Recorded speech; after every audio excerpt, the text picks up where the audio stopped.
I got pregnant. Don't come back home. What? Was I not clear? I'm having a baby with Johnny. No. No way. Pearl, it's your fault. You neglected your husband under the guise of accompanying your mother, so you got what you deserved. Mila said this with a triumphant look.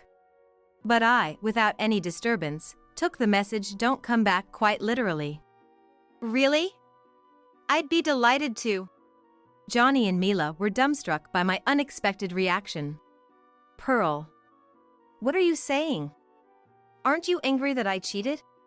Well, I was surprised at first, but not angry. Besides, I have a new home now. New home? What's that about?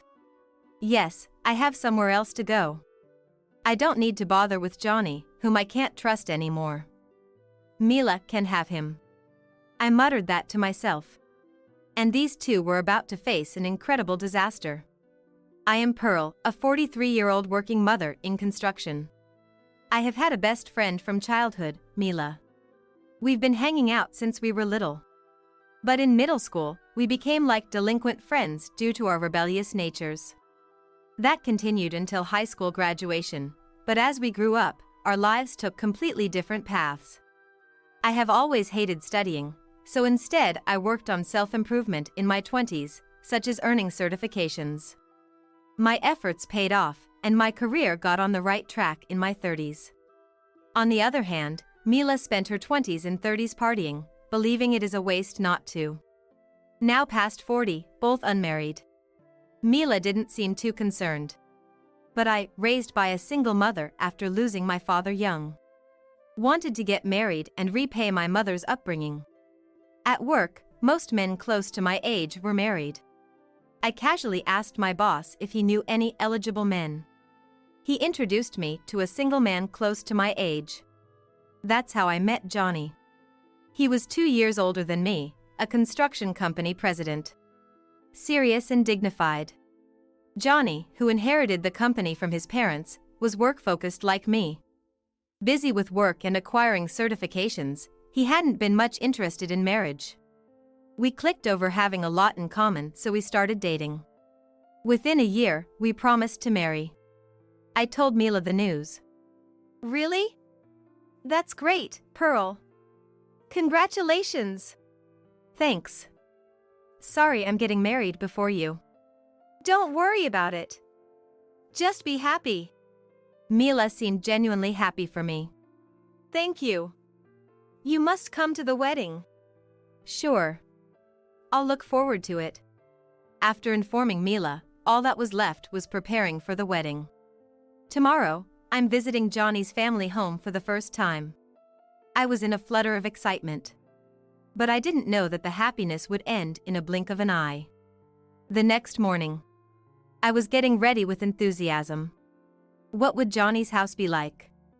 Though it's his family home, his parents have passed away. It's where Johnny now lives alone. I've always wanted to see his house. But he never invited me. It's quite far from my house, near the foot of a mountain.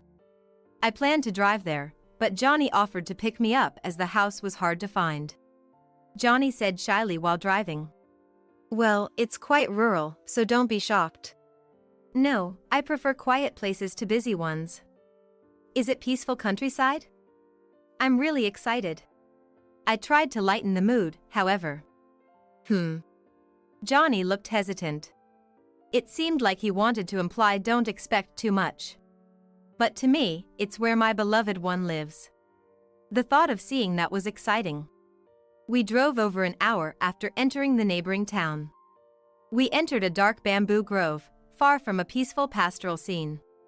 The car stopped in a place that felt like a creepy, abandoned area. We're here. This is my house, Johnny said, and where he dropped me off was a garage surrounded by debris. In front of me was an old house, probably over 100 years old. So this is your... Yes, this is my house. It's quite old, but it's well built, Johnny replied. I stood gaping, looking around every corner of the house. The property was large, but I naively thought that after marriage he would move out. However, Johnny's next words shocked me. "Well, come on in. This is the house we'll live in together forever, so don't be shy." "What? Living in this house forever after marriage?" I asked Johnny, feeling faint. Are we going to live here? It's nearly 2 hours by car from my office." Pearl, you can quit your job after we're married. My earnings are enough for us to live on." I was stunned by Johnny's unexpected words. We had discussed our jobs, but he never mentioned wanting me to quit after marriage. "Why? I told you I love my job. Why decide I should quit without discussing it with me?" Even when I questioned him, Johnny looked puzzled and answered, "Isn't it common sense for a woman to become a housewife after marrying a well-off husband? My mother did the same. I thought we had a mutual understanding without saying." I stood there, dumbfounded. I hadn't expected such an old-fashioned mindset in this day and age. From here, not only my company, but also my mother's house was far away. I currently live with my mother, and moving so far would be inconvenient. I was planning to discuss these things, but my mind went blank and I couldn't find the words. The house, indeed old and sturdy, had crumbling walls in places, and the floors creaked. The shower and toilet were outdated, and with few rooms, it would be inconvenient if we had children. Could I really live in this house forever? Seeing my anxious face, Johnny tried to calm me. "Don't worry. It might take some getting used to at first, but the charm of an old, antique house is great.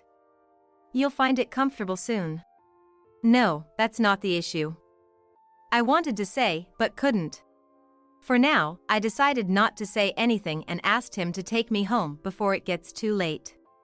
"You should stay over, it's far," Johnny casually said, but I was not in the mood to stay. That night, I lay in bed early and thought, right, we might start in Johnny's family home, but we can move eventually. I've been working all this time and have some savings. Surely Johnny can afford to build a new home. I decided to discuss this with him next time. On my next day off, I talked to Johnny about moving into a new house. But he didn't seem keen on the idea. "Why? It's a waste to move when we already have a house," Johnny said, already set on living in his own home. Am I being selfish for caring about convenience to my workplace and family home? I felt a rising irritation. Yet, I didn't dislike Johnny, and we got married as planned. The wedding was grand, befitting a construction company owner. Mila attended, of course. Flashy and youthful-looking Mila stood out, attracting male attention. Even Johnny the groom. "That beautiful woman is Pearl's friend?" he asked. I felt a twinge of jealousy, despite being the bride. The wedding ended without a hitch, and our married life began. Johnny lived leisurely in his familiar home. I resigned from my job and became a housewife, but felt somewhat uneasy. So, I hatched a plan. Then one day, I received a call from the hospital where my mother was a patient. She had suddenly fallen ill and was hospitalized. I rushed to the hospital and entered the room where my mother is in. "Mom, are you okay?" "Pearl, sorry for worrying you," my mother replied, looking very unwell. According to the doctor, her condition wasn't good, and she needed a long-term hospital stay. I returned home to take care of my mother for a while. Then, I packed my things and told Johnny that I'd be away for some time to accompany my mother. But Johnny didn't seem too concerned about her. "Ah, I see. Well, take your time," he said casually. I frowned at Johnny's reaction. It sounded as if I was going out for fun, despite me saying I was attending to my seriously ill mother. Yet, Johnny looked displeased at my expression. "Huh? What's with that face? Did I say something wrong?" "No, it's nothing," I replied. Come to think of it, Johnny was raised in a wealthy environment. Expecting him to understand was perhaps too much. So, I left without saying more and went back to the hospital. 3 months have almost passed since my mother was hospitalized. Her condition remains the same, requiring my constant attendance. But what bothers me is Johnny hasn't visited even once. Is he still holding a grudge because I frowned at his words? If so, that's rather childish. Lying in her bed, my mother looked at me worriedly. Pearl, is Johnny all right? Don't worry about me, why don't you go back home? It's okay, Mom. I do go home occasionally. I reassured her, not wanting to worry her further, but truthfully, I felt anxious. For the first month, I did check on the house. But Johnny was always in a bad mood and hardly spoke to me. I would just finish the housework and return to the hospital. Gradually, I started feeling like Johnny was managing on his own, and I wasn't needed. Alone at night, as my mother slept, I wondered, is this how things should be? Months passed with me lost in these thoughts, when I received a call. It was Mila. Hello? Pearl, it's been a while. Just thought of you and called. Mila, really long time. How have you been? Her voice uplifted my spirits. But something in Mila's reply seemed hesitant. Yeah. I'm fine. Oh, okay. I felt the conversation turn awkward, beginning to feel unsure of what to talk about next. Then, Mila broached a new topic.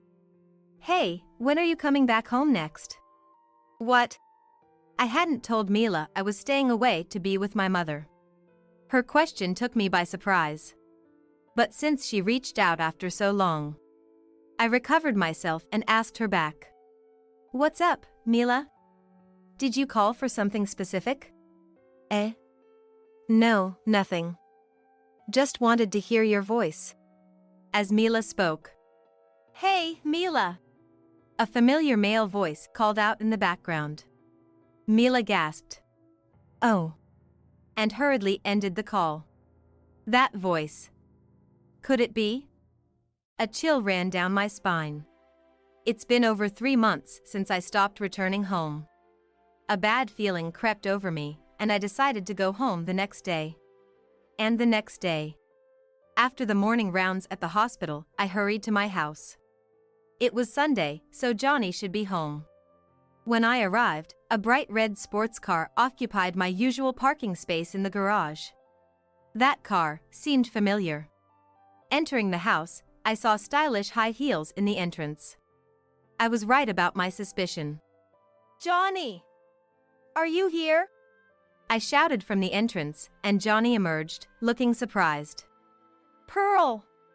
Why are you back suddenly? You should have told me you were coming. Why? These shoes in the car in the garage, they're Mila's, aren't they? Yeah, Mila just happened to stop by. Johnny stammered, clearly flustered.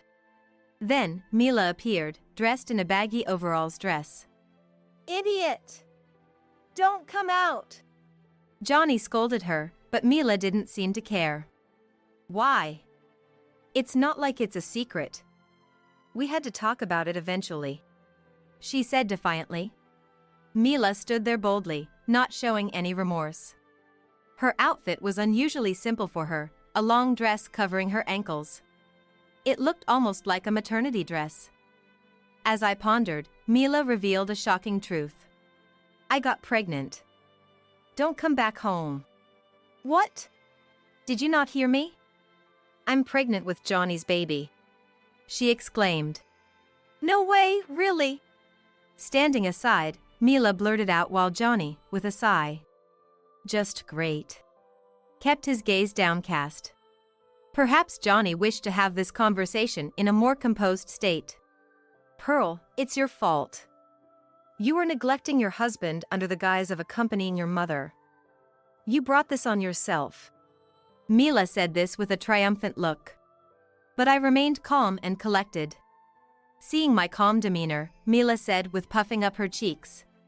What's with the act? I heard you don't even like this house. That's fine by me. Old as it may be, the property's spacious, the neighbors aren't nosy, and above all, Johnny's kind and wealthy. What more could I ask for? Johnny, buoyed by her high opinion of him, suddenly changed his awkward expression. When I first saw Mila at the wedding, it was love at first sight. So I figured, why not live with Mila instead of Pearl, who doesn't even like this house? That's right, Johnny called me after finding my contact in the guest list saying Pearl isn't coming back, so please, come over. I was unsure at first, but how could I say no when he needed me so much? I see. I responded indifferently to Mila's smug love story. Just playing cool, aren't you? You must be so upset. But let me remind you, Johnny's baby is growing inside me. Don't bother coming back here. With that, I decided to graciously accept her invitation with a smile. Really? I'd be delighted to. My unexpected reaction left Johnny and Mila dumbfounded. Pearl, what are you saying? Aren't you angry about my affair? Well, I was surprised at first, but not angry. Besides, I have a new home now. A new home? What are you talking about? Johnny looked utterly bewildered, so I gave him further explanation. You see, I've been house hunting since we got married. This house was fine initially, but it's not practical for children. There are no schools nearby. Mila looked startled by my words. She hadn't considered schooling for her unborn child. Why didn't you discuss this with me? Because you didn't want to move from here. So, I took it upon myself to find something. But that's no longer your concern. What do you mean? Johnny can be so oblivious. He had an affair and even got her pregnant. There's no way we'd be moving together now. I mean, you should stay here with Mila and your baby. You're well off, so just enroll your child in a distant school and drive them back and forth. As I spoke, Johnny nodded. Right. In agreement. Mila, wide-eyed, finally addressed me. Pearl, you're oddly compliant. How can you so easily accept Johnny and me? No, I've just lost faith in Johnny, who never once visited my seriously ill mother in the hospital. I've decided to live with her in the new house. We've arranged for home nursing care. Are you really not angry about the affair? You won't demand compensation later? Johnny is always so self-centered. The epitome of a coddled upbringing. Don't worry. I'm not that petty. I replied with a slight smile. I knew they would face their own karma eventually. And so, Johnny and I divorced. I moved into the new house with my mother. It's barrier-free designed, so she can recover comfortably. It's also close to the hospital, which gives me peace of mind. As for Johnny, he began his married life with Mila in that house. Mila's belly was getting bigger, but there was no hospital nearby. So, for checkups, Johnny apparently had to drive for over an hour to take her. Even then, they might have been able to have a happy married life. After a while, I got a call from Johnny. Hey! Why do we have to leave our house? I thought the day had finally come. Did your uncle visit? Yeah, he did. Did you know and hide it from me? Johnny's uncle is his father's brother. Huh? You should have known. That our house is owned by your uncle. Oh. It seemed Johnny had forgotten that and continued living in that house. I learned this when I visited Johnny's relatives before our marriage. When Johnny's father, the eldest son, was dying, he entrusted the ownership of the family home to his younger brother, the uncle. It seems they thought Johnny was too unreliable to inherit it, even though he was the successor. In other words, Johnny was living there with his uncle's permission. I totally forgot about that. But yesterday, my uncle suddenly came and said, I believe I told my wife that I was selling this land. Why did you keep such an important thing a secret? Hearing this, I think your uncle is quite the actor. I couldn't help but to laugh inwardly. I had told the uncle everything up to our divorce. He was furious and promised to give Johnny a hard time. I'm sorry. I was about to tell you about selling the house, but then you got Mila pregnant. I thought it would be best to leave the rest to you too. But it's okay. You have enough money to move anywhere, right? Yeah, about that. Johnny's voice suddenly turned gloomy. I knew what he was going to say, but pretended not to know. What happened? I got demoted from being the president. My uncle said I was too unreliable and the employees wouldn't follow me. He told me to start over as a regular employee. So my salary is less than half now. Oh, really? I responded nonchalantly, but I already knew all this from Johnny's uncle. Mila is angry. She wanted to remodel and expand the house into a spacious mansion on the land we lived in. After hearing about moving and the salary cut, she hasn't spoken to me since last night. What should I do? Johnny sounded almost tearful.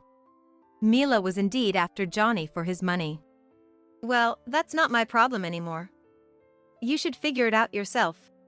What? No, wait! Johnny tried to stop me, but I didn't care and hung up. The next moment, Mila called. I didn't want to answer, knowing what it was about, but she would probably keep calling if I ignored her. So I reluctantly answered. Mila's voice was furious. Hey! What are you going to do about this? It's all your fault, Pearl. I thought I had married a rich man. Mila spat out the words I expected. Well, it's not so bad. Johnny is a kind husband to you. And it's not like he is unemployed. That's not good enough. You knew, didn't you? That we had to move out. And you kept quiet. That's so unfair. What if I had told you earlier? If the ideal life for you became impossible, you would have left. That would be sad for the baby. Mila had no comeback to that. Whatever life you lead, you're going to have a family now. You need to do your best. I said just that and hung up again. I had no resentment left for losing Johnny. I just realized I had a poor judgment of men. Forced to move, Johnny and Mila apparently moved into Mila's parents' house.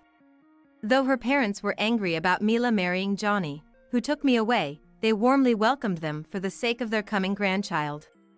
Then, years later, Johnny and Mila, with their child, came to see me. I hadn't told them where I moved, but they had seen me in town and followed me to find out where I lived. I wondered why they went to such lengths. Pearl, are you there? Actually, I came by because my child's kindergarten entrance exam results were announced today, and we were in the area. Mila barged into my house with her affected tone. Even as a mother now, she still sports flashy makeup and fashion. I didn't really want to see her, but fearing what she might say if I acted coldly, I responded. You haven't changed. So? How did it go? I wasn't interested in Mila, but knowing she'd start something anyway, I asked. Listen to this. My child got into the best kindergarten in the area. Ah, so you came all this way to tell me that? Well, congratulations. She clearly came to boast. That's right. My child takes after the father in intelligence and, thanks to resembling me, made a great impression at the interview. Mila droned on with her bragging. Oh, is that so? Good for you. I replied sarcastically, to which Mila, disliking my tone, glared at me. Despite someone's doing, we're happily living as a family now. Having a marriage and a family is wonderful, isn't it, Johnny? Yeah, that's right. Johnny, who had been silent behind Mila, finally spoke up. Their son, indeed resembling Mila, glared at me with a proud expression. He seemed to have inherited Mila's high pride too. Speaking of the top kindergarten. Ha ha ha. Single woman like you wouldn't know about kindergartens, right? It's Nakatani Kindergarten nearby. Mila scoffed at me, so I quickly retorted. What? Who's single? I'm remarried. At this, both Johnny and Mila looked shocked. You're kidding, right? Isn't this your childhood home with your mother? Yes. I have my husband living here with me. As I said this, my husband Barrett appeared. Guests? Please, come in. Ah. You are. Seeing Barrett, the two of them exclaimed in surprise. Recognizing them, Barrett responded in a reminiscent tone. Ah, you must be Christy's parents from the other day's interview. The interviewer, was it? Yes, sorry for the late introduction. I'm Barrett, principal of Nakatani Kindergarten. Are you friends of Pearl? Thank you for your support on behalf of my wife. Hearing Barrett was the principal, they froze. Wait, the principal is Pearl's husband? Indeed. Who would have thought someone like you would marry the principal of a prestigious private kindergarten? How did you meet? Mila sneered at me. Unlike the old days, I've worked hard on myself. A woman like me. I didn't deserve to be mocked by Mila now. We met at work. My company was contracted for the kindergarten's reconstruction. Yes, I was attracted to her hard work, so I initiated our relationship. Barrett said with a shy smile. Oh, that's right. Barrett, let me introduce them. This is my ex-husband, Johnny, and his wife, Mila, who took him from me. You're making us look bad. That's right. What are you saying in front of the child? Both were flustered, facing the principal of their child's soon-to-be kindergartner. It's a prestigious kindergarten with strict family backgrounds. Knowing their complicated family circumstances might be a problem. Mila timidly asked Barrett. So, about the enrollment. Barrett's expression turned stern for a moment but then softened. Let's see how your child does in our environment first. So, our child can enroll? Johnny and Mila looked relieved. However, they didn't realize how challenging life in the kindergarten could be. Life at the kindergarten turned out to be a disaster for Johnny and Mila. Because in our school, parent connections are strong. Even a hint of bad reputation spreads quickly. So, the rumor that Mila stole the principal's wife's ex-husband spread like wildfire. Since it's a gathering of parents who are serious about their children's education, such rumors quickly isolated Johnny and Mila among the other parents. The parents' behavior negatively impacted the children. Innocent Christy ended up isolated from his friends, crying every day. I want to quit kindergarten. It was sad to see. Eventually, they had to leave the kindergarten, and Johnny's family disappeared from our lives. Later, Barrett heard from another kindergarten principal. Johnny's family had moved Christy to a public kindergarten. However, with many locals there, similar rumors spread. Johnny and Mila gradually found it uncomfortable to stay in the area. Before long, they left Christy behind and went somewhere far away. Recently, Mila's parents have been taking Christy to and from kindergarten and attending events. They're friendly with the neighbors, ensuring Christy can attend kindergarten comfortably, mindful of others. Previously indulgent, Mila's parents seem to have given up on Mila, focusing on raising Christy instead. I was worried about Christy, but hearing this from Barrett, I felt relieved. Sometime later, Mila's parents came to apologize for everything. We're truly sorry for the late apology. We wanted to bring Mila, but she absolutely refused. Is Mila at home? I was surprised, having heard Johnny and his wife were missing. According to her parents, Johnny and Mila got divorced, being unable to cope with poverty. Mila returned home alone. But Christy doesn't see her as a mother and ignores her at home. Time passed, and I gave birth to my first child, a daughter, at a local hospital. I made many mom friends. Though I lost a childhood friend, I look forward to spending time with moms in similar situations. Barrett took paternity leave and is being a supportive father. This might be my happiest time. No, I shall continue enjoying parenthood, blessed with a good family and friends. Like my mother, a single mom, I want to shower my daughter with love. Even if I once went in the wrong direction, I'll trust my daughter, family, friends, and more importantly in myself. I vow to live strongly as a mother.